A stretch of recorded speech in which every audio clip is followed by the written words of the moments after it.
Welcome back. Welcome back. Welcome back. Welcome back. Welcome back, baby. We are here for another episode of One More Round Fights live chat. It is Sunday, June 29th. It's just past 8 p.m. And we're rocking with a little bit of a new time. We're testing out some new times. Last week we did 11 p.m. This week we're doing 8. Maybe we'll slip a 5 or a 3 in there. I'm just seeing how different time periods work for different people. That's what I'm doing here. So if you guys are wondering why my end slate always says 11 a.m. and I've been live all different times of the day, that's why. If you don't already know, I'm the host, Gaff. I do this shit every Friday, every Saturday, every Sunday. I hold down the weekend for you. I'm one of them weekend warriors, bitch. Yeah. If you don't already know, these are the social channels that I be on. Main Card Minute, One More Round Fights. Main Card Minute, that's where we do the Saturday watch-alongs for PFL, UFC, all the above. And One More Round Fights, where we do Friday simulations. Sometimes we do some Saturday watch-alongs like we did this past weekend. Thank you for everybody that showed up. Sunday live chats, talking about everything that we've seen over the weekend, things we might have missed, tying a nice little bow on things. That's what we do here. And if you don't already know, follow on social. That's where we put out our parlays. That's where we put out our interviews, social graphics, all that kind of stuff. YouTube.com/One More Round Fights. One More Round Fights on Twitch, Instagram, TikTok. On X is One More Round F8 because Elon has character limits and he's a dickhead. Fuck you, Elon. You already know what's good with that. If you got some wins, send them into One More Round Fights at gmail.com. That is One More Round Fights at gmail.com. Yeah, let's get this cash. Let's get this paper. Fan subs, all that stuff. That's where you do. And shout out to our sponsor, W.GG. Use promo code One More Round for 10% off. That is promo code One More Round for 10% off. Okay?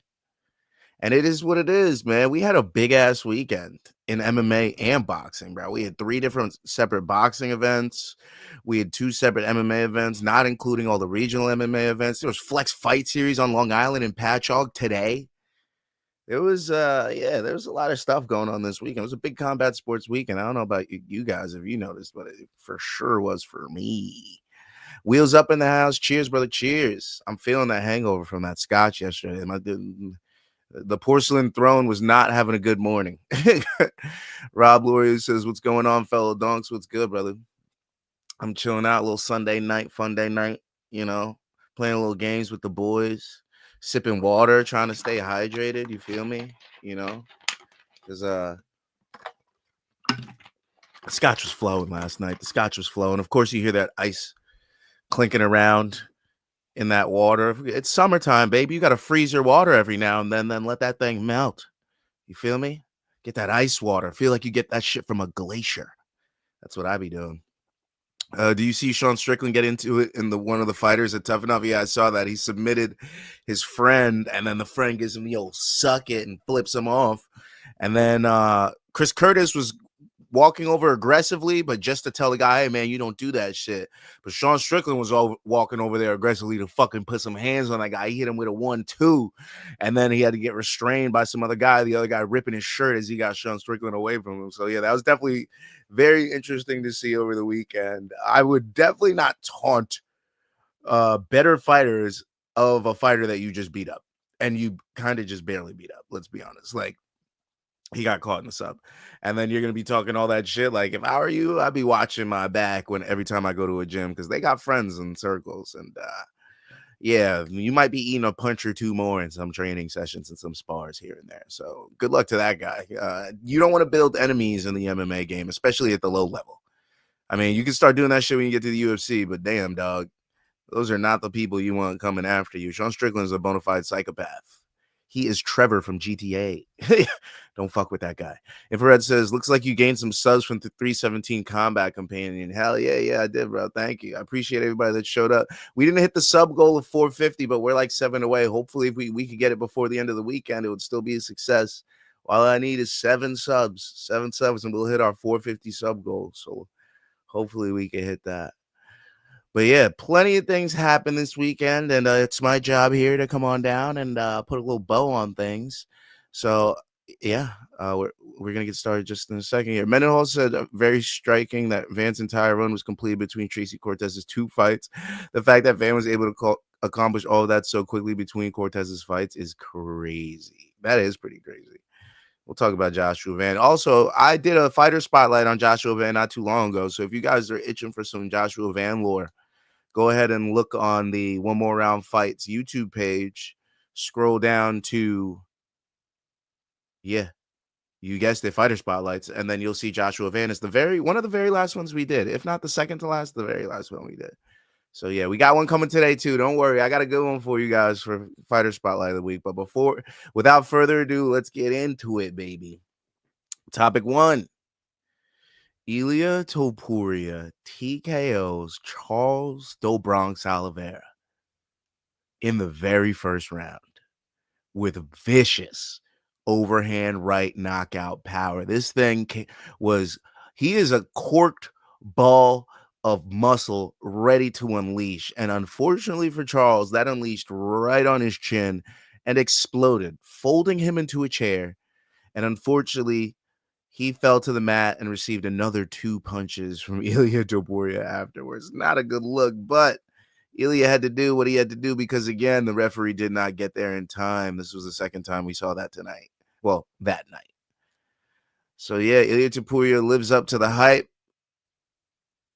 This man walks in there, knocks out Charles Oliveira with the first punch. Well, not with the first punch, in the first round.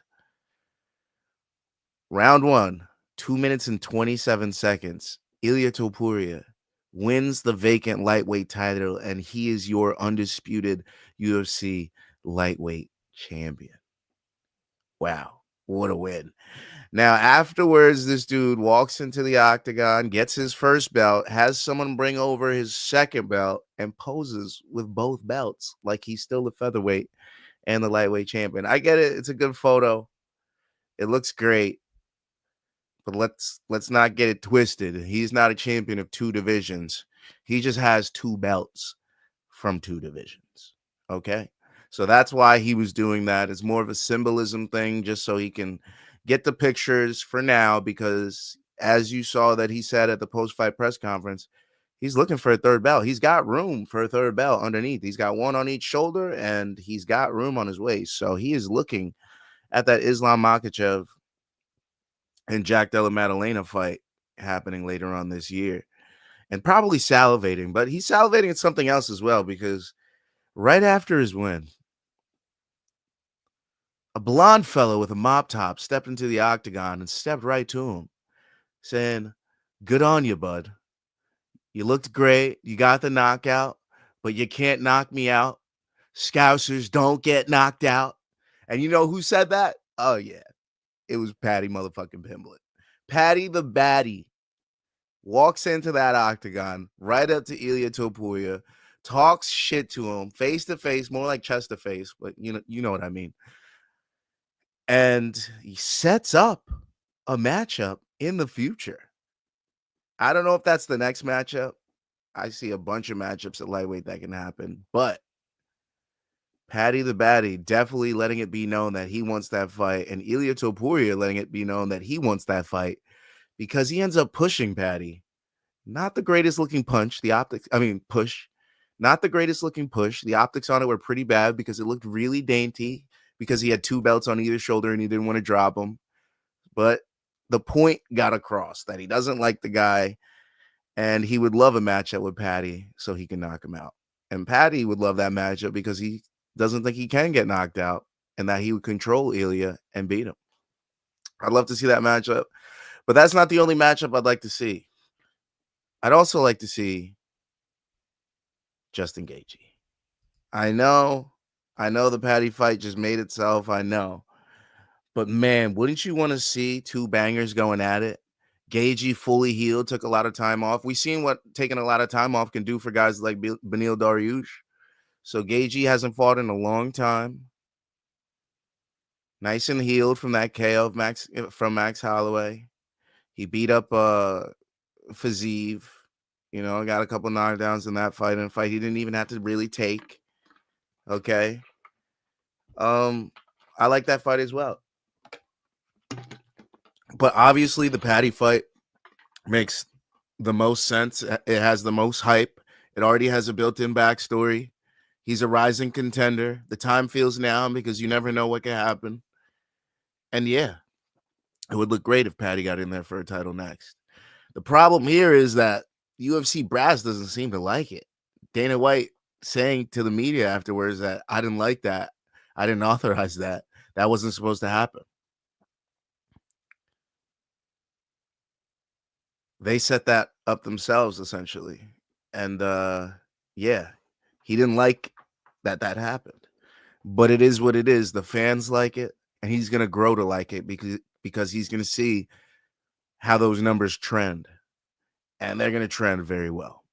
I think we all know that. So Ilia Topuria proves that he's the real deal at 155 pounds. His power carried up in weight from 145 pounds, featherweight, to 155 pounds at lightweight. And he's going to be a problem for anybody because we haven't seen anybody do that to Charles. Not a single person do that to Charles. Put him out with one punch knockout power, fold him like a chair. Have you seen anyone do that shit to Charles?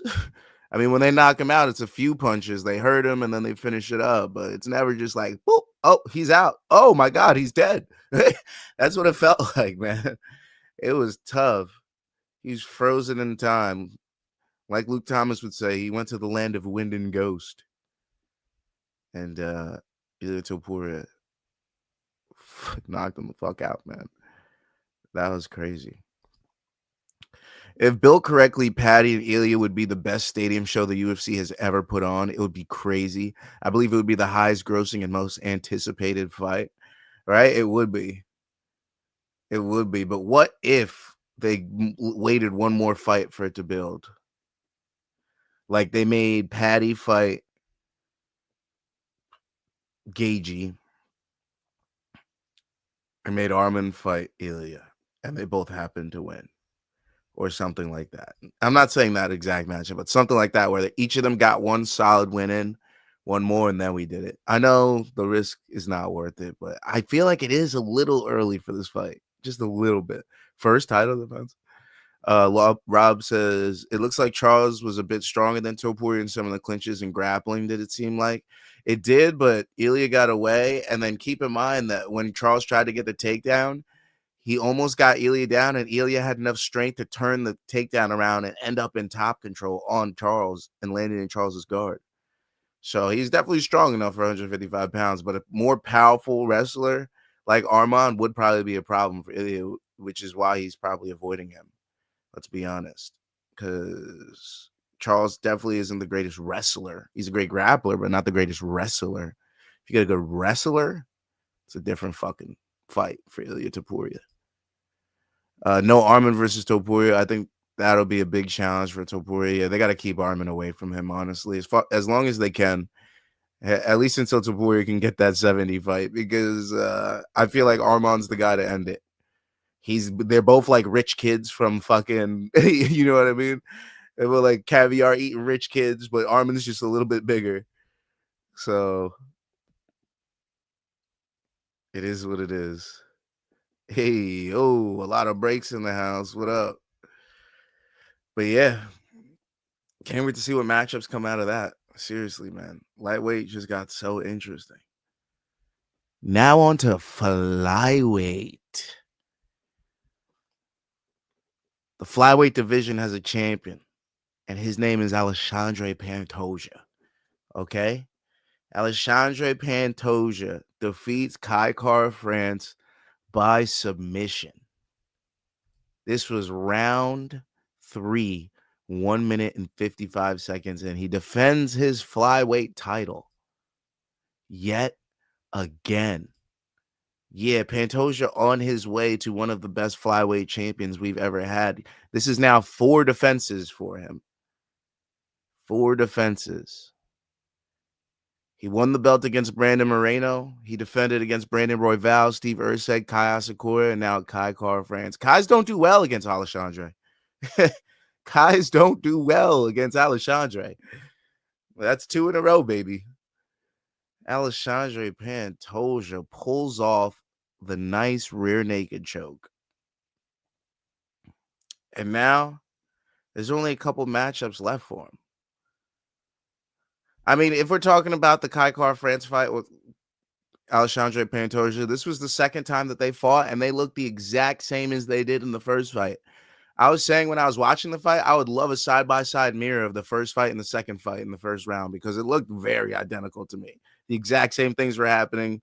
Both guys didn't change too much, if I'm being honest. And the fight looked the same. Alexandre Pantoja kept taking Kai Kara-France down, had the top control, kept him there when he wanted to, eventually searched for the back. He had more time to get the win this time, and this time he got the finish.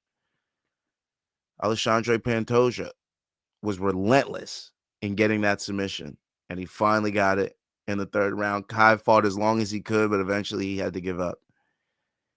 And there's a matchup set that could possibly happen next, a fresh matchup for Alexandre Pantoja. And that fresh matchup is Joshua Van. Joshua Van sat ringside as the fight happened with his Myanmar flag draped around him. He got called into the octagon afterwards, and he faced off with Alexandre Pantoja. I would love for that fight to be next at flyweight. A fresh matchup, an undefeated prospect, could be the second youngest champion by the time he fights Pantoja if he so happens to win. This is a story. This is something big. This is something that flyweight division definitely needed. So I'm excited to see what happens and when they make that matchup. I have a feeling that they'll save that one for the end of the year card. I have a feeling that one will happen in December. They'll give Pantoja a little time off to enjoy himself, not rush him back too quick. Give the time for Joshua Van to do some media rounds, build up to the fight. I see that December. That's not a November card. I wouldn't rush that up in September. Yeah, that's a December card right there. Has to be. Has to be. And if we can't make that fight happen next, then obviously Brandon Moreno was sitting nearby. He was watching as well. He's earned it as well. He's fought Pantoja before. It hasn't gone his way. But you never know what could happen. If I'm Moreno, I wouldn't mind if Joshua Van won because then you're kind of next in line. Maybe Amir Albazi, not really. Maybe Manel Kopp, not really.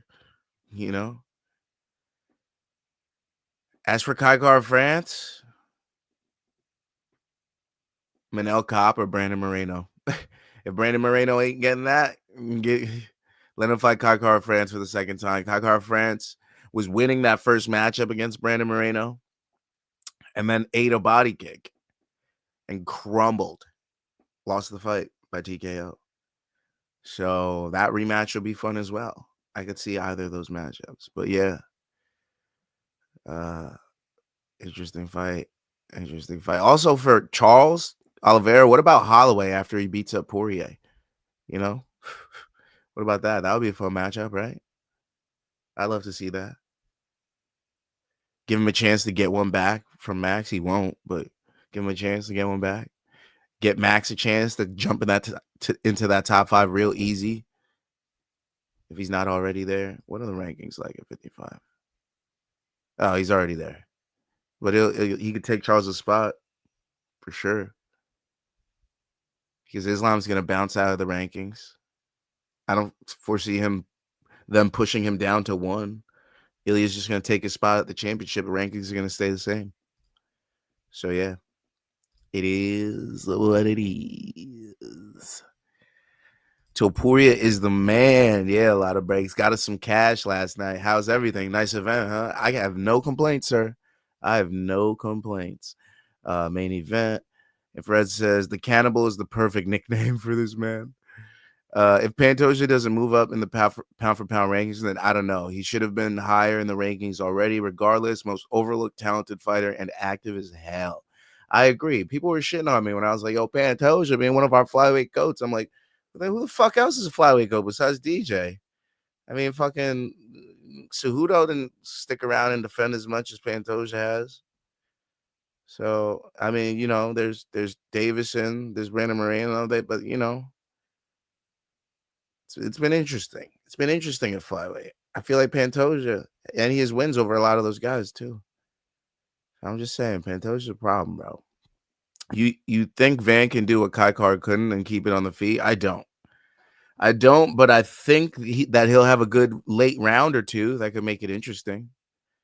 I just feel like Pantoja's too relentless. Like Joshua Van's happy to sit in there and stay in the pocket, but Pantoja's not trying to do that. He's trying to bum rush you, hit you with kicks on the outside as you get away from him. And then as you're thinking about more leg kicks or thinking about him bum rushing again, he hits you with another leg kick. Then you're looking for the leg kick. Then he hits you with a punch to the face. You're like, what the fuck? And then now you're looking at the punches and then he's on your back. You're like, bro, what the hell just happened? We were doing so well. He just mixes it up too well. Pantoja Marab, if he beats Van, move up to 135, then let Van become the face of flyweight as Pantoja moves up to 135. He done and fought everyone at 125. Yeah, honestly. And he deserves it. I mean, cutting that much weight, and he's not the hugest guy, but at some point you kind of want to enjoy your life a little bit more, you know? That must kill you a little bit every time trying to make 125 pounds as a full-grown man. Infrared says that follow-up shot from Gregory Rodriguez on Hermanson was insane. People in the crowd reacted more to that than the KO shot. Yeah, it was like, damn, bro, you didn't have to do that. Even they noticed. So let's get into UFC 317 while we got it. Yeah, man.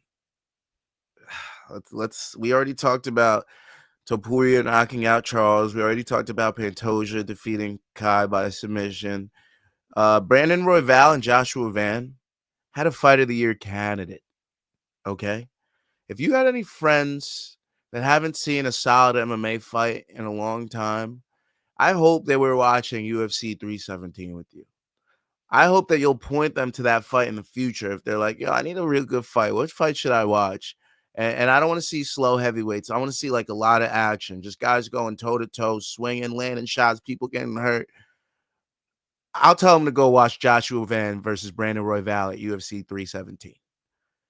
It was a unanimous decision, 29-28, 29-28, 30-27 for Joshua Van. But make no mistake about it, it was a close-ass fight until that last round. Round 1 went to Van. Round 2 went to Royval. And it came down to round 3 for me. And it was still very close up until the last minute. Honestly, you might have been able to give it to Royval.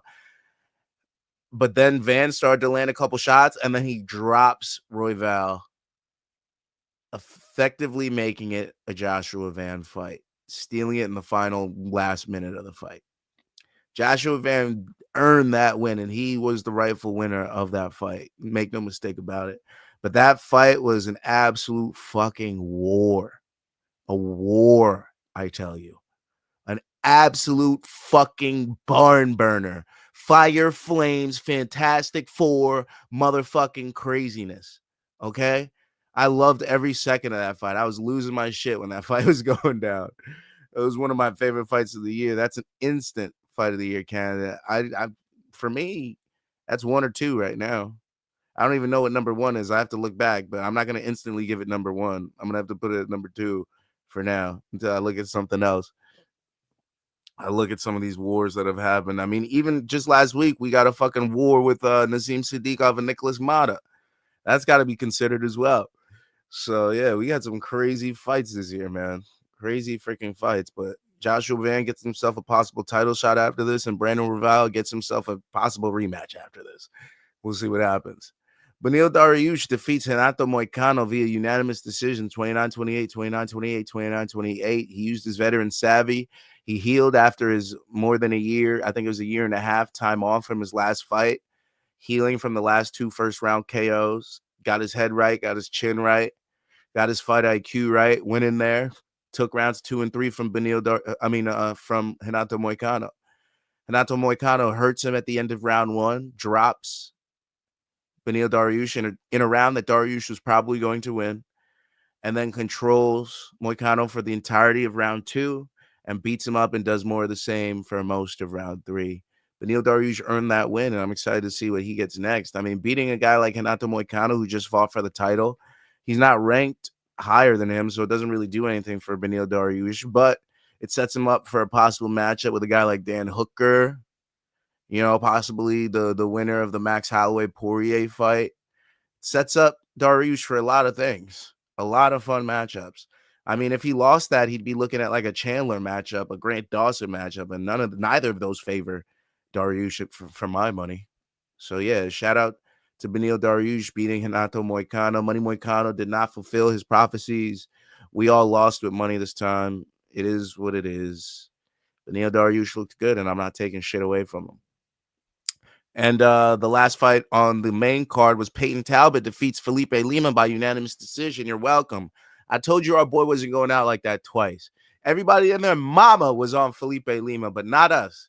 We were on that Peyton Talbot still. We don't run away from our prospects. We stand behind them 10 toes down every time. And Peyton Talbot did exactly what I expected him to do. He fixed the holes in his game. He landed the better strikes. He was having fun in there. He won the wrestling exchanges. He looked like the more powerful striker in there. He was the bigger fighter. He was the stronger fighter. He was the smarter fighter. He was the quicker fighter. He deserved the win, and he got it 29-28 across the board. So shout out to Peyton Talbot. Shout out to Frank Ocean. Shout out to everybody that likes to skate and look alt and do all that other crazy shit. Yeah. I'm glad he got that win, man. I'm glad he got that win. You could tell he's starting to get pissed off at all the fucking Frank Ocean questions and all the, insinuations about his preferences and all that kind of stuff. I mean, yeah, I get it. You want to just be noticed for being a fighter, but you should probably also, not put that kind of stuff on your social media because we're going to eat that shit up. You know what I mean? So it's on you too, my boy. It's on you too. But yeah, shout out to Peyton Talbot. I'm glad that he got a win. He's back on the winning track. People will not be falling off that bandwagon now. Yeah, we got him at plus money, and I promise you that's the last time we're going to get him at plus money. We won't see him at plus money for a long, long time, baby. That's going to be minus 300 next time, minus 400, minus 500, minus 600. And if you got him at plus money this time, hey, good on you.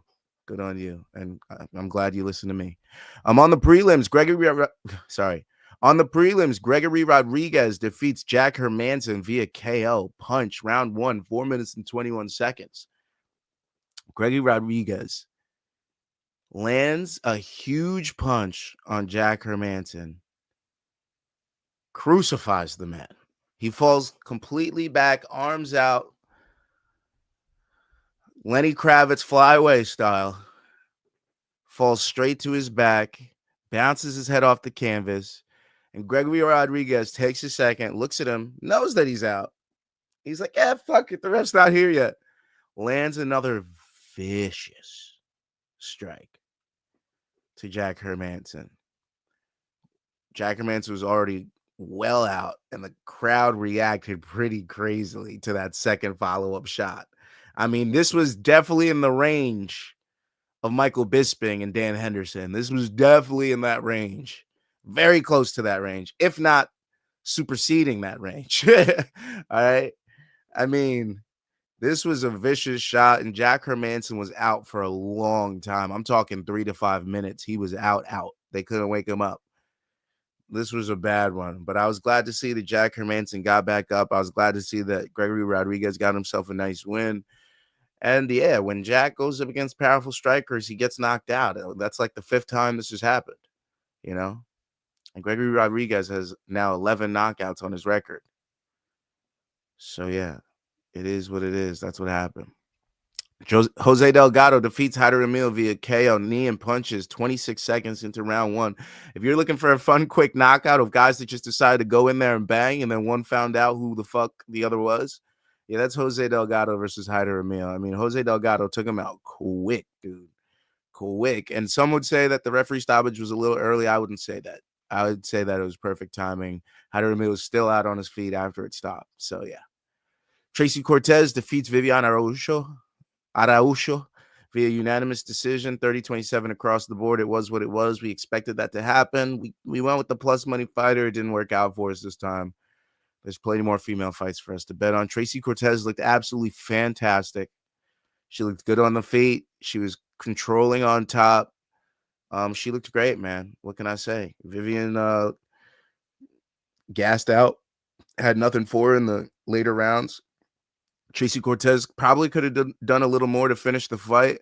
I think a finish was plausible, but she secured the victory, and that's the most important thing. So shout out to Tracy Cortez and her team. She looked fantastic. we'll get to the fighter that opened up the prelims in a little bit. But on the prelims, Jacoby Smith defeated Nico Price via submission, rear naked choke, round 2, 4 minutes and 3 seconds. What a war. We catched with the over 1.5. Jacoby Smith was looking tired after round 1. Nico Price got hurt early, withstood the storm, got out of round 1, comes back in round 2. Looks like he's going to get away from Jacoby Smith. Jacoby Smith flattens him out, jumps on his neck, subs him in round 2. You know, Jacoby Smith was the biggest favorite on the card, and he won, as he should have. Nico Price gets finished. And Jonathan Denise defeats Alvin Hines via unanimous decision in a heavyweight slobber knocker. Okay? Absolute slobber knocker. These boys were going at it. These boys were gassed. Alvin Hines has a hell of a chin on him, and he's tough as fucking nails. Shout out to Alvin Hines. He deserves 2 checks tonight as well. We'll get into that in a second. But yeah, 29-28 across the board for Jonathan Denise. He gets another decision victory in the UFC. If you're wondering who got the fight of the night bonuses, $50,000 bonuses went to Joshua Van and Brandon Royval for fight of the night, as it should have. That was definitely the best fight of the night.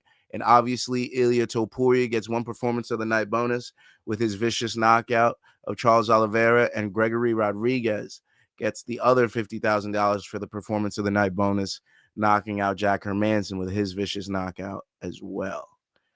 Unfortunately,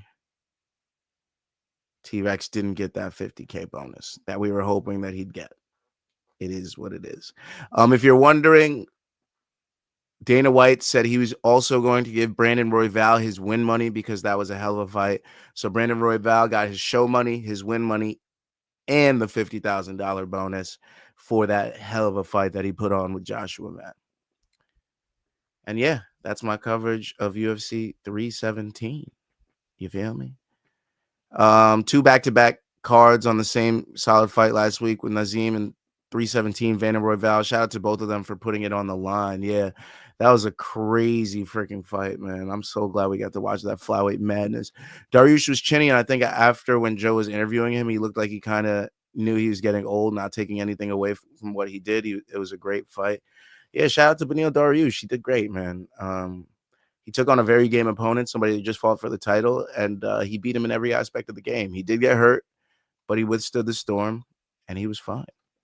What are your ranking out of 10 on the main card minute? Mine on the card, mine be 9 out of 10. I would say 8.5, 9 out of 10, man. It had everything we wanted, plenty of finishes. We got a freaking war. We got the guy that we wanted to win got a knockout to end the night. The champ that we wanted to win got a sub to end the night. The fights that went to decision were also wars on the main card. We got memorable finishes out of Gregory Rodriguez, Jose Delgado, Tracy Cortez fought on the card. We saw a lot of top control from her. That was great. Terrance McKinney got a KO on the card. Jacoby Smith got a sub. Like, we saw a lot of prospects on the card. Yeah, that's an 8.5 out of 10, 9 out of 10, man. Sad for Moicano. Yeah, it kind of sucked to see Moicano lose like that, especially when, he's so known for making us some money. But speaking of people that make us some money, and speaking of somebody that should have got a $50,000 bonus, I hope Uncle Dana slipped something to him on the side because he absolutely deserved it for the way that he went all the way in for his submission. Shout out to an absolute gangster in that 8-sided cage. He's an octagon warrior, king of the under 1.5, king of the first round finishes, king of making me money, my cash cow, my possible favorite fighter at 155 pounds. Yeah, I'm talking about Terrance T-Rex motherfucking McKinney. Okay? Terrance McKinney, T-Rex. He's an American NCAA Division II wrestler and a mixed martial artist out of Spokane, Washington. All right. He trains out of Warrior Camp MMA. He's been training since 2017, but he fights out of Orlando, Florida. All right. Terrance McKinney's 30 years old, born September 15th, 1994. He's a 5'10 lightweight with a 73-inch reach, fighting out of Southpaw. He's 17-7, 8 KOs, 9 subs. All right. He rarely makes it out of the first round. All but one of his 17 wins have come in the very first round. And that one that he didn't get in the first round was a round 3 sub. Okay. Not one single opponent that he's beaten has made it to the final bell with him. All right. That's why his nickname should be self-explanatory. Terrance T-Rex McKinney. Whether it's T-Rex, the W-R-E-C-K-S, or T-R-E-X. All right? Motherfucker's a monster, and he's coming to fuck shit up. Okay? He is one of the most exciting fighters in the UFC, whether he wins or loses, because it's going to happen in that under 1.5, and you're going to see some shit go down when Terrance McKinney fights. All right? He does not get paid by the minute in there. He does not get paid by the minute. McKinney started training seriously for MMA after his wrestling career, but he had interest from time since he was a freshman. He was born and raised by his mother, Catterall Johnson, a former gang member. McKinney and his family moved to a military base in Germany, where he was picked on due to being small. And after he relocated to Davenport, Washington, once his mother joined the army, he was picked on for being black.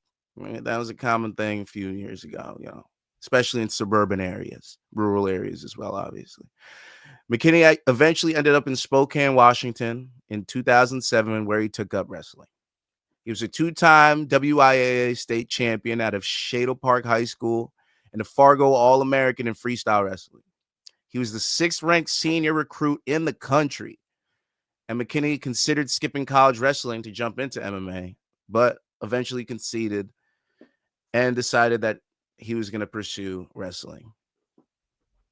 He went on to wrestle at North Idaho College, where he went 31-11, and he was a top-ranked athlete during his first year in junior college, 2013 and 2014. After a quick stint at NIC, he transferred to Chadron State College and redshirted during the 2014-2015 season. But during that summer of 2015, McKinney was extremely intoxicated off a little LSD, some psilocybin mushrooms, a lot of alcohol. He was with a few friends, chilling out, having a good time, and then he got too fucked up. The friends decided they didn't want to get in trouble because they were all on substances that were very illegal. So they left him, but called the police so that they could come assist Terrance. But by the time the police arrived, he was covered in blood. He had accidentally cut his neck with some glass, possibly from one of the bottles that they'd been drinking with. When they found him, he was delirious. He was speaking weird in tongues and stuff. So they transported him immediately to the hospital.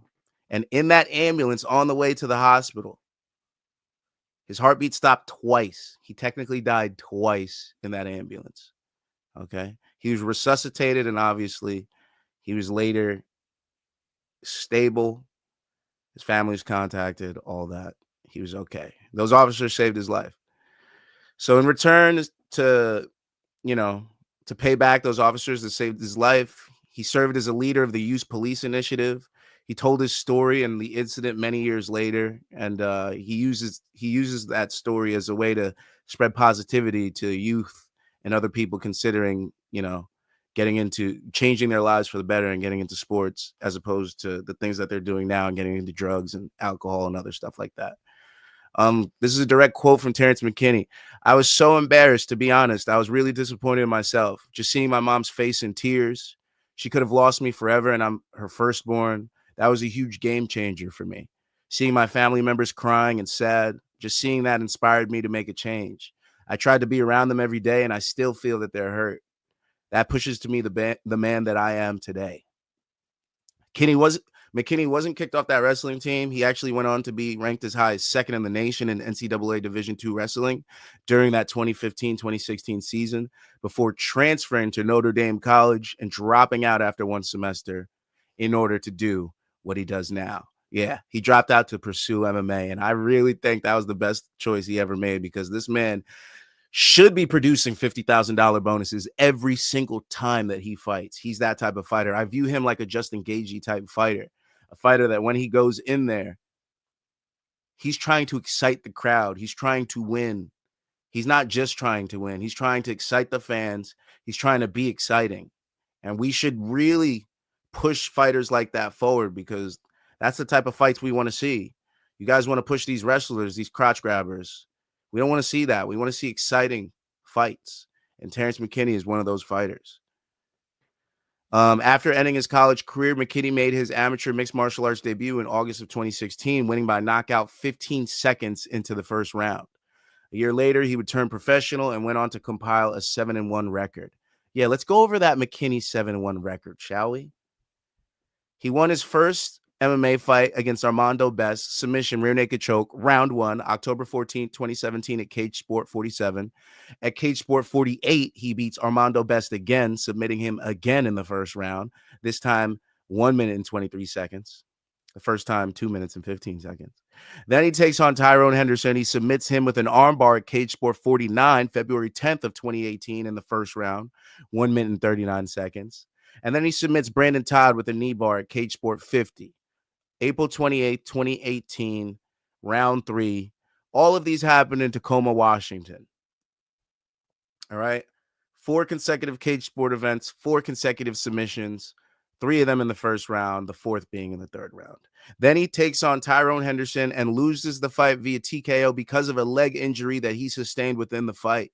That was at Cage Sport 52, July 21st, 2018, in the first round, 39 seconds into the fight. I think there's video of that on the internet. You go check that out. He comes back over just about 6 months later, taking on Jeff Coleman.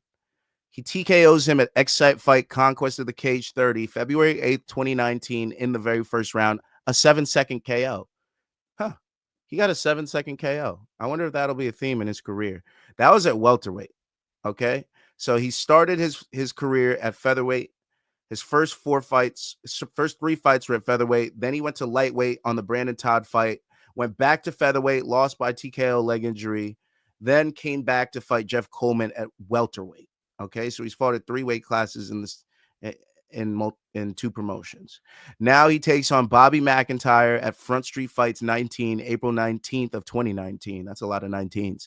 He wins the fight by submission, rear naked choke in round 1, 2 minutes and 57 seconds. He wins the lightweight championship there. And then in his very next fight, he returns to featherweight, takes on Sharon Spain, wins the fight by submission, rear naked choke, Excite Fight, Conquest of the Cage 31, May 18, 2019, very first round in Washington. And that was his return to featherweight.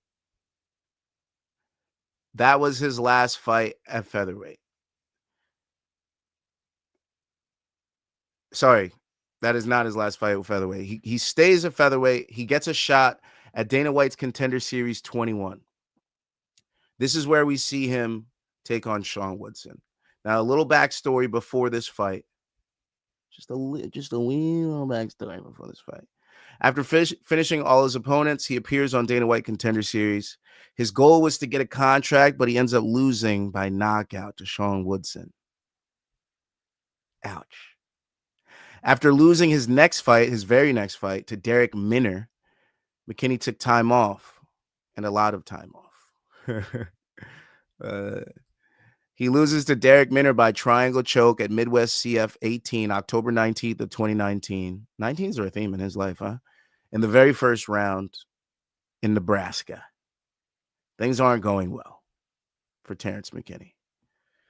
Takes a lot of time off and comes back almost 2 years later against Dedrick Sanders at Strike Hard Productions 59 and wins the fight by TKO in the very first round in Chattanooga, Tennessee. This was his official return to lightweight, and this is where he stayed for the remainder of his career. It seems that when he went down to featherweight, he didn't have the durability that he needed, losing by leg injury in his very first loss of his career, and then losing to Sean Woodson and Derek Minner. Featherweight was just not not nice to his body. So he goes up to lightweight. And then look at the tear that Terrance McKinney goes on now. 8 days after a first round knockout win in the headliner of LFA 109. Okay. That was the fight after Dedrick Sanders. He takes on Tonino Gavino. KO kicks him at LFA 106 in the very first round in Oklahoma. April 30th of 2021. Then takes on Michael Azario Ortiz, knocks him out at LFA 109, June 4th of 2021 in the very first round at a catch weight of 160.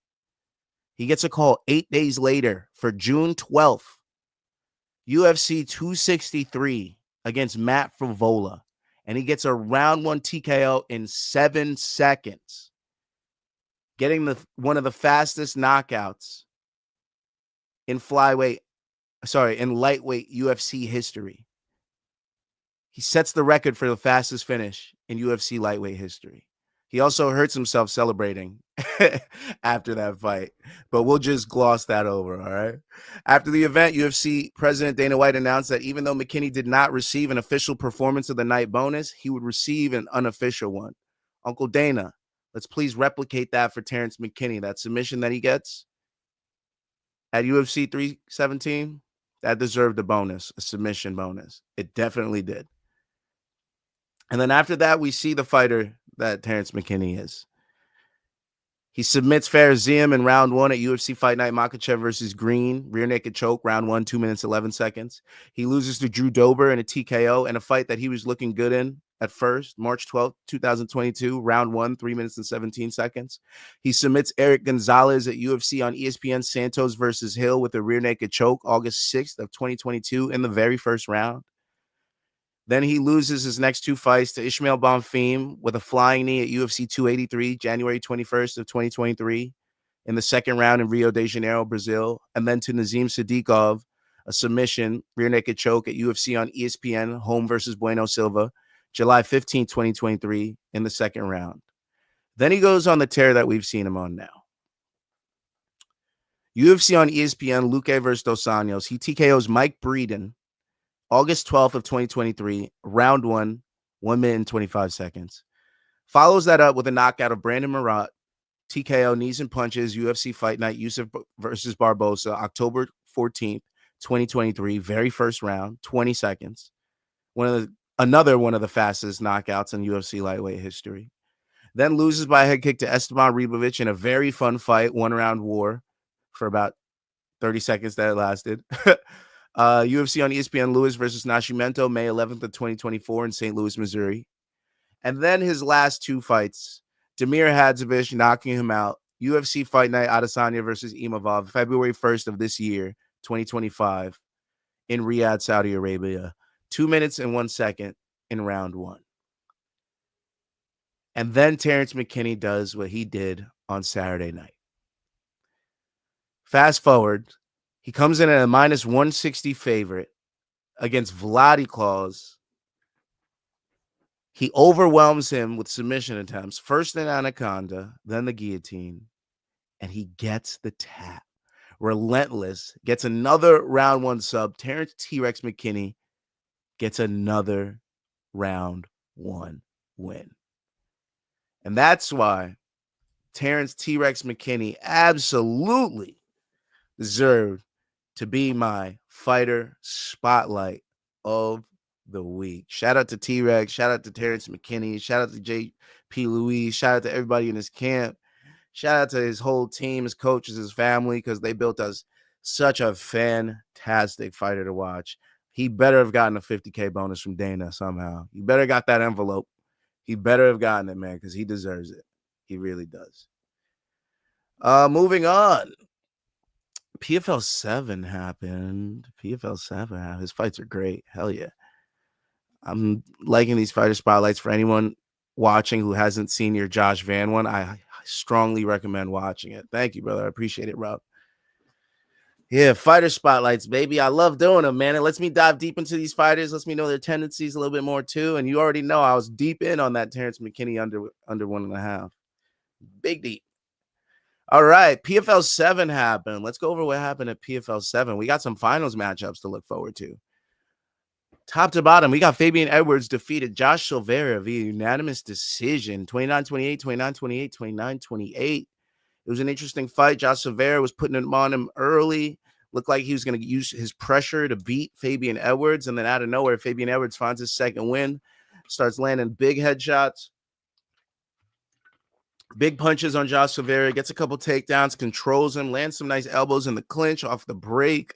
Fabian Edwards lands a bunch of nice head kicks. Man, he looked great. Fabian Edwards goes on to the finals. In the co-main, Sullivan Cauley defeats Phil Davis via unanimous decision, 30-27, 30-27, 29-28. Phil Davis just looked slow. Sullivan Cauley made his shots count. He was landing the more powerful shots. He was digging them to the body. He was defending takedown attempts. He was trying to submit him at points. He did everything he could to beat Phil Davis in this fight, and he deserves the win. So shout out to Sullivan Cauley. At bantamweight, Sergio Pettis defeats Raufeon Stots via unanimous decision in a very iffy decision, but it is what it is. 29-28, 29-28, 29-28. I thought it was round 1 Pettis, round 2 and 3 for Raufeon Stots. It is what it is. I think it was round 1 Raufeon Stots, round 2 Pettis, round 3 Raufeon Stots. Either way, I thought Raufeon won the fight, but the judges ended up giving it to Sergio Pettis. Again, these guys were very close teammates in the past. So, when people really know each other well, it's kind of hard to find the finish because you know each other's tendencies. Plus, it's kind of your friends, so you don't really want to put as much malice as you can on those shots as you would in a fight with someone that you don't like. So, yeah, it is what it is. Dalton Rosser defeats Aaron Jeffrey in another iffy decision. It was a split, though, 29-28, 27-30, 29-28. Yeah, one judge gave all 3 rounds to Aaron Jeffrey. I had it possibly 3 rounds for Jeffrey. I thought it was 2 rounds to 1, but I thought it was a clear Jeffrey decision. He landed the more powerful shots. He was overwhelming Dalton Rosser. Dalton Rosser had his back to the fence the entire time, eating shots. It was hard for me to give that fight to Rosser, but in the end, Rosser got the win. And he deserves it. It was a hard-fought fight. He stood in that pocket with Aaron Jeffrey. He took his best shots, and the judges thought he deserved it. So he gets the win. Antonio Carlos Jr. defeats Simeon Powell via unanimous decision, 29-28 across the board. He did what he had to do, man. Antonio Carlos Jr. was a veteran. He's been around this thing a long time. He's a former champion of the PFL. So he knew how to win this fight, and he took the longer fighter. He got close to him, took him down a few times, made him worry about his own striking, and then worry about the takedowns. He gave him a lot to think about. And Antonio Carlos Jr. is in the finals. He will take on Sullivan Cauley. Sorry. Am I tripping? What weight class was that at? He's not taking on Sullivan Cauley. He's taking on Yeah, he's taking on Sullivan Cauley. I'm tripping. Yeah. And then Dalton Rosser will be taking on Fabian Edwards. So those are the matchups that will be happening next in the PFL Championship Tournament for 2025. We have Dalton Rosser, we have Fabian Edwards, we have Sullivan Cauley, we have Antonio Carlos Jr. Should be 2 fun fights. I'm not mad at it. Definitely interesting to bet. I don't know how I'll bet on that just yet, but plenty of time to figure that out. On the prelims, Valentin Moldavsky defeats Alexander Romanov. Valentin Moldavsky and Alexander Romanov ends in a no contest because of an accidental knee to the nuts. Alexander Romanov, for the second time in his career, gets a sort of win off of a no contest fight. Because Alexander Romanov moves on in the tournament, and he will face Oleg Popov, who defeated Rodrigo Nascimento via unanimous decision, 30-27 across the board. So hopefully Alexander Romanov heals from that injury quickly and he can get into that fight. But that fight ended in round 1, 4 minutes and 26 seconds. Very anticlimactic. Ronnie Gibbs defeats Biagio Ali Walsh via technical submission, arm triangle, round 2, 2 minutes and 45 seconds. We lost another prospect in MMA in 2025. Biagio Ali Walsh hurts Ronnie Gibbs multiple times in round 1, but takes pictures and plays with his food rather than jumping in and finishing the fight. Goes for a sub rather than just landing blows and making the referee jump in and halt the fight. And he paid for it because Ronnie Gibbs comes back in round 2, withstands the storm from Biagio Ali Walsh. He notices that he's getting tired, shoots in, gets him down, gets an arm triangle, and finishes Biagio Ali Walsh in round 2. Huge mistakes from the prospect. Hopefully he learns from this. I don't know where his ceiling is, but it's not looking great after that. Rafael Xavier defeats Carl Albrechtsen via TKO punches, round 1, 27 seconds. That was a fun KO to watch. He just bum rushes him 20 seconds into the fight, catches him. Carl Albertson tries to duck his head between the legs. Hammer fist keep landing by Rafael Xavier, puts him down, face down against the mat, hits him with some more hammer fist. Fight over. Good fight from Rafael Xavier, really. So yeah, interesting night of fights in the PFL. I was glad to see a good amount of finishes. They stole our money on some some iffy decisions there, PFL. I didn't like that, but it is what it is. Blood and beer in the house. Yo, that was dope how you told the story. Oh, thank you, brother. I appreciate you. That's what I do in my fighter spotlights. If you like more of those, I got a whole list of those fighter spotlights. Check them out on the YouTube page under I think I have a whole playlist for them, so you can go check those out. Blood and beer. Liked the pacing and how you set up each moment in his fight career. Thank you, man. Thank you. Rob Lawyer says terrible judging and nut shot. Yeah, man, it was tough. PFL was tough to watch after that. I was like, you guys better freaking give me some good fights after this, and they gave me 2 iffy decisions. I was pissed. I was pissed. Sergio fight sucked. Yeah, weird decision on that fight too. It wasn't a great fight because those guys knew each other so well, and there wasn't a lot of action. But when there was action, Sergio was the one landing the better shot, so I could see why they gave him the fight. Interesting. Did ScamDuel give you your money back for the no contest? They actually did. They did. They held on to my money for a long time, but they eventually gave me the money back. So yeah, shout out to ScamDuel for not being complete scam artists in that way. Yeah. So that does it for MMA. Let's go over some boxing. We got some boxing happening. Christian Mbilli takes out Maciej Sulecki round 1. Yeah, the very first fucking round. 2 minutes and 28 seconds, just overwhelms him the whole time with punches, pushes him back up against the ropes, hits him with a barrage. Referee got to call that shit, man. He wins the WBC interim super middleweight title.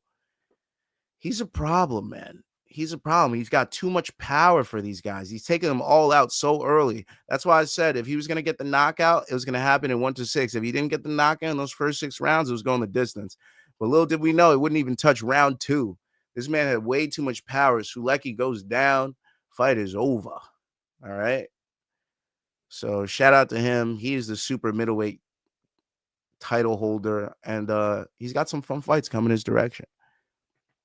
Elsewhere on the card, at super middleweight, Stephen Butler TKOs Jose de Jesus Macias in round 4, 1 minute and 33 seconds. At heavyweight, Arslanbek Makhmudov KOs Ricardo Brown in round 1, 1 minute and 57 seconds. At light heavyweight, Wilkins Mateo takes out Agio McDonald in round 3, 44 seconds. At super lightweight, John Orobio takes out Osadon in round 1, 2 minutes and 57 seconds. At welterweight, Christopher Guerrero gets a round 10 TKO over Sandy Messaoud, 2 minutes and 28 seconds. At super featherweight, Layla Bendouin TKOs Ethlem Mekhaled in round 6, 1 minute and 8 seconds. At lightweight, Luis Satana takes out Eduardo Estella in round 5, 2 minutes and 3 seconds. And at junior welterweight, Wyatt Sanford decisions Mark Andreev 60-54, 60-53, 60-53. And that does it for the Christian card. Moving on to Deontay Wilder takes on Tyrrell Herndon. Now, this is not what I expected out of Deontay Wilder. I'm not going to lie. I thought this was going to happen a lot earlier. But that referee just wanted this guy to take some abuse, I guess, man. Deontay Wilder had his way with this man, just beating him from pillar to post at heavyweight. Deontay Wilder defeats Tyrrell Herndon via 7th round TKO. Man. If you want to see Deontay Wilder land some nice punches, go ahead and watch that. In the post-main event, that means after the main event ended, they had a light heavyweight fight between Dion Nicholson and Devontae Williams, and Dion Nicholson knocks out Devontae Williams in the 4th round. Yeah. At super bantamweight, Nico Hernandez defeats Robert Ledesma via 2nd round TKO. At heavyweight, Gustavo Trujillo defeats Latif Coyote by 6th round TKO. At cruiserweight, Aaron Casper defeats Jeff Page Jr. via unanimous decision, 59-55, 59-55, 58-56. At lightweight, Eric Valencia defeats Willie Harris via 1st round TKO. At heavyweight, John Cantrell defeats Franklin Sparks via 1st round TKO. At super lightweight, Jose Carlos defeats Karen Markoch via first round KO. At cruiserweight, Marco Romero defeats Andre Amaro via first round TKO. At featherweight, Chancey Wilson defeats Joshua Rishi via unanimous decision, 40-35, 40-35, 39-36. At lightweight, Kayla Williams defeats Helen Lucero via unanimous decision, 40-36, 40-36, 39-37.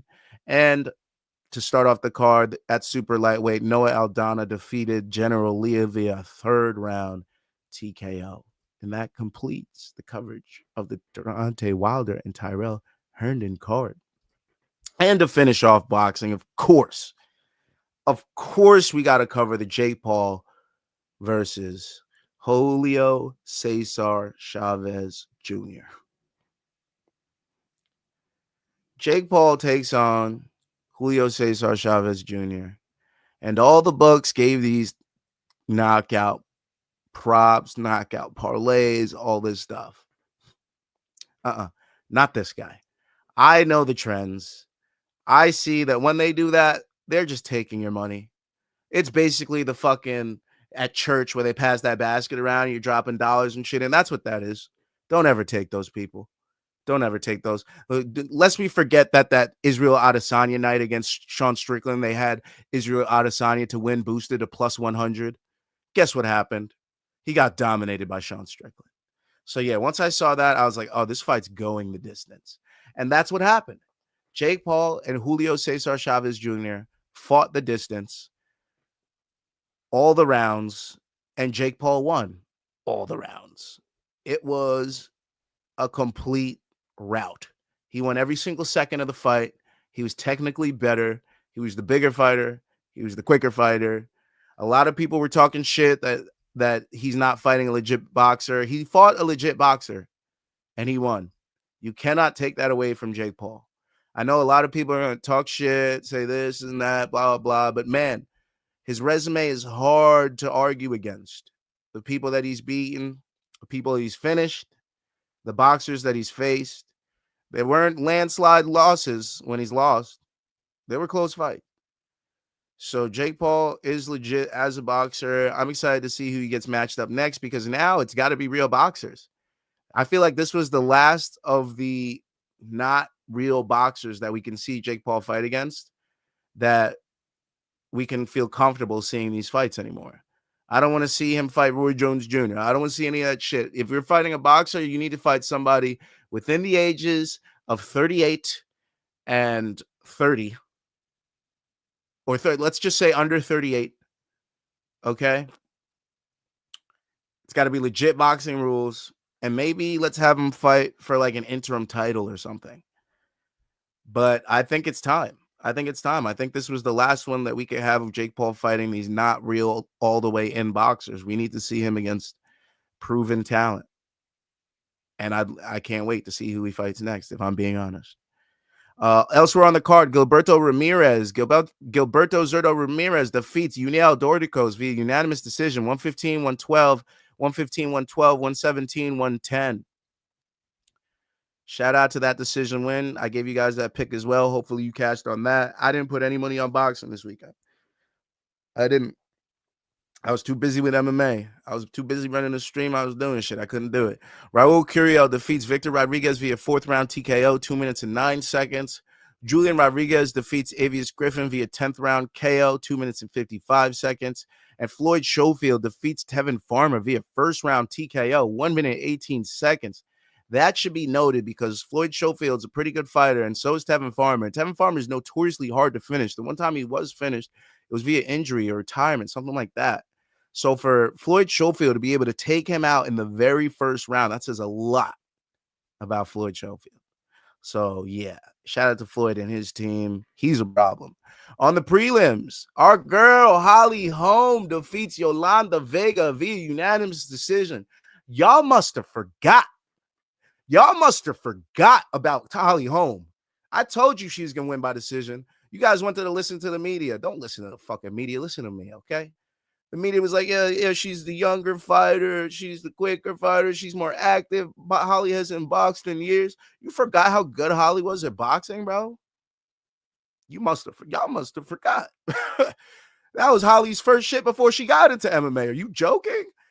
There ain't no motherfucking way I was ever going to bet against Holly Holm in this. And I didn't bet at all, but I'm just saying my money was always going to go with Holly Holm. And I hope if you guys cashed on Holly Holm, you made a hell of a lot of money on it. Also on the prelims, Yoel Arte defeats Kevin Johnson via unanimous decision, 78-74, 80-72, 79-74. Alexander Getchy defeats Vincent Avina via unanimous decision, 80-72, 80-72, 79-73. Joshua Edwards defeats Dominic Hardy via first-round KO, 1 minute and 3 seconds. Rene Alvarado defeats Victor Morales via unanimous decision, 96-94, 99-91, 99-91. And John Ramirez defeats Josue Morales via unanimous decision, 79-73, 80-72, 80-72. And that's it for boxing. That's it for boxing. Before I get into the boxing schedule, because we got a hell of a lot of fights coming up in July, let me get through these. Why do you think what you think Wilder's next fight will be? You think we see him again this year? I've been saying for the Andy Ruiz fight for a long time, because Andy Ruiz is willing to stay in that pocket and bang. I want to see that. Wilder Ruiz, bro.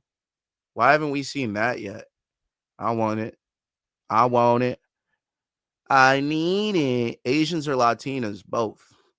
Latinas, let's be honest. Let's be honest. Eubank versus Ben 2 announced for September. I'm hyped for that. That's going to be so fun. I can't wait.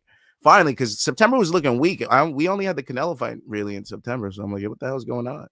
We got to feel that schedule out. Speaking of the fighting schedule, other news in boxing, bitch. Other boxing notables. We got a fighting slate coming up, and I'm about to read it off to you.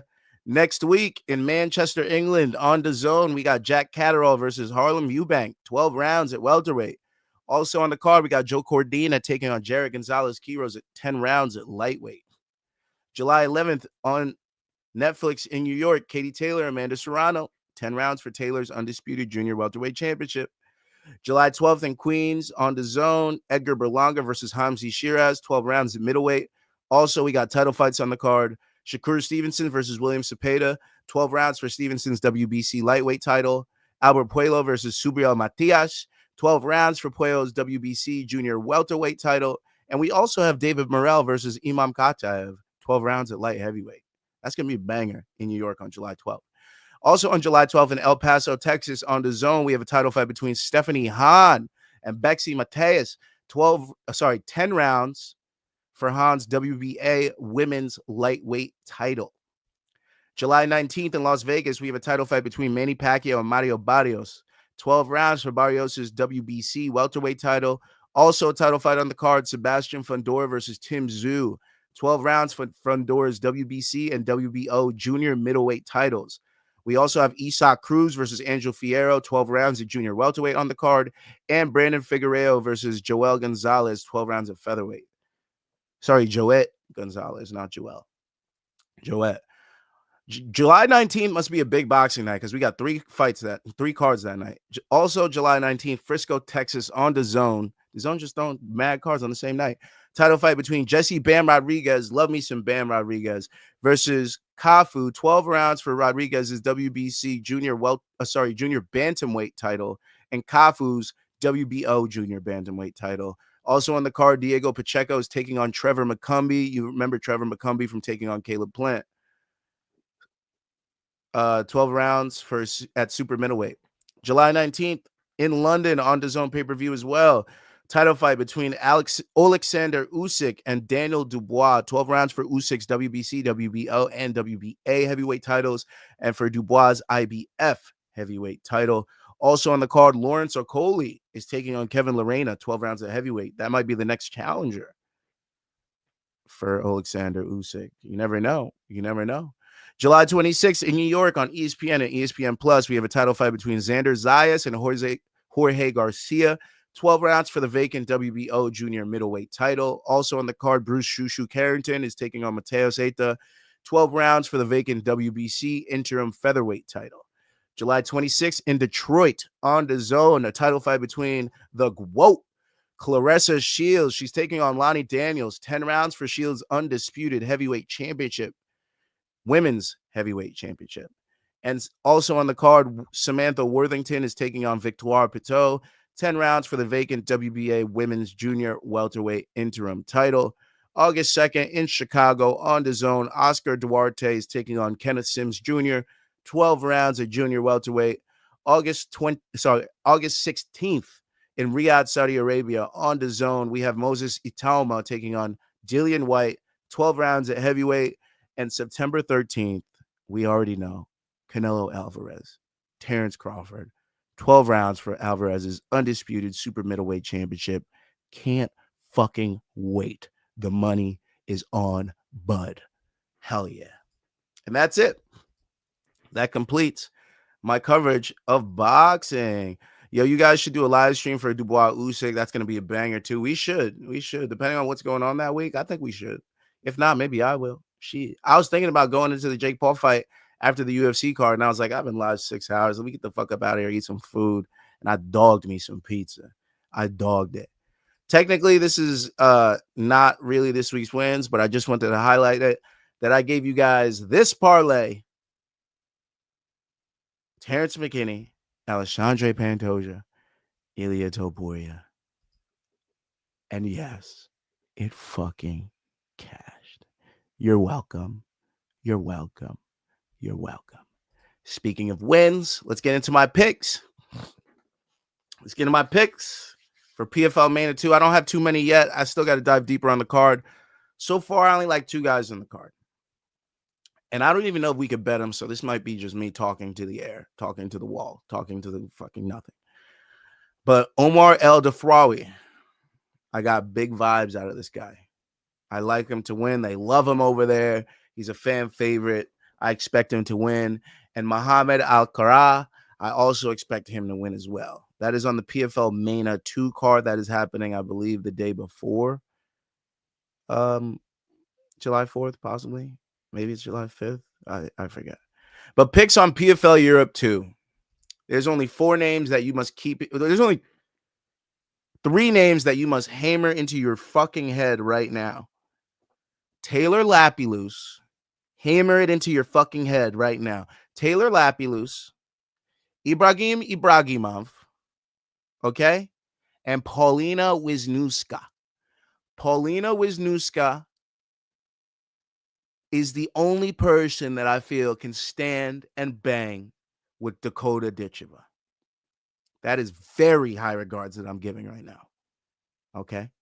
Paulina Wisniewska is a problem, and she's going to win this fight.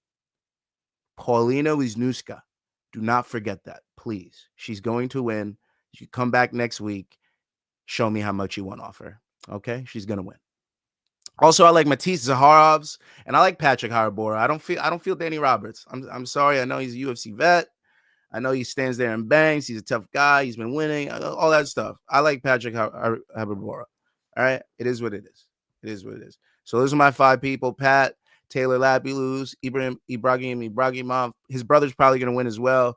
Matisse Zaharovs and Paulina Wisniewska is going to be in all the parlays. All the parlays. Hopefully she's not too crazy of a favorite. And then we got 1 boxing card next week. We got Jack Catterall and Harlem Eubank. Okay? Jack Catterall, Harlem Eubank. Oh, God. Harlem Eubank.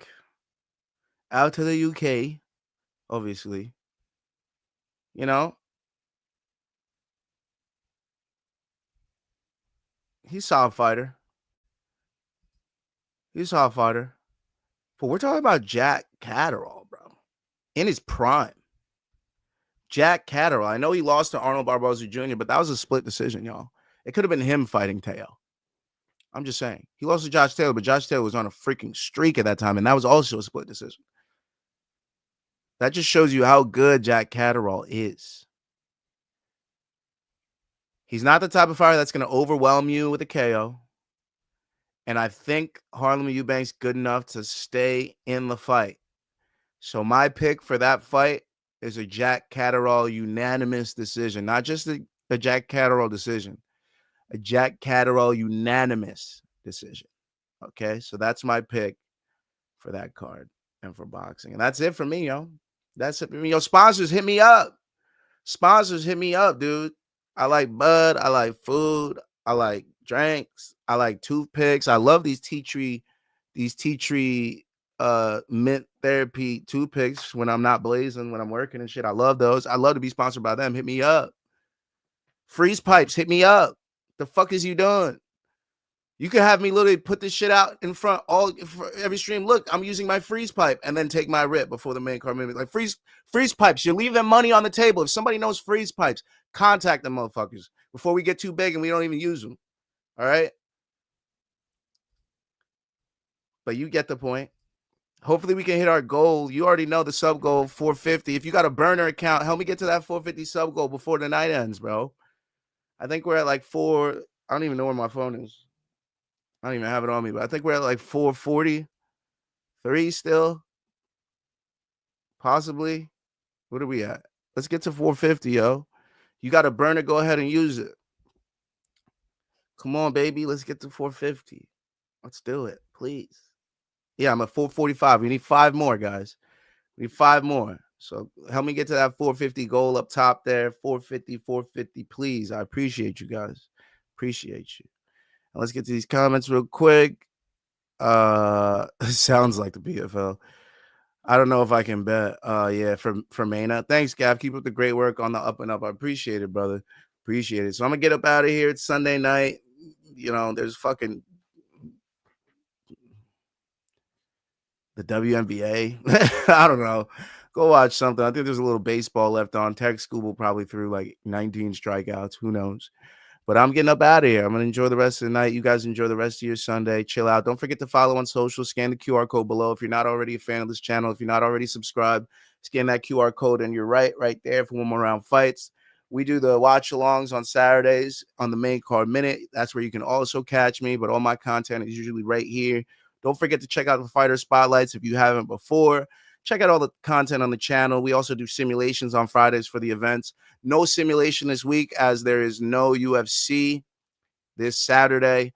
All we got is PFL this weekend. You can bet your ass that at least if Luke doesn't want to do a PFL Europe watch long, I'm going to do one. So you can come on back right here to this channel. Don't forget to look out for the parlays that we'll put out, youtube.com/onemoreroundfights and One More Round Fights on all socials.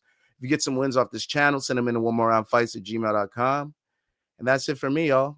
You know who the fuck I am. I'm going to get the fuck up out of here. Enjoy your Sunday. Enjoy your weekend. Go into Monday strong and make it your bitch. All right? Deuces.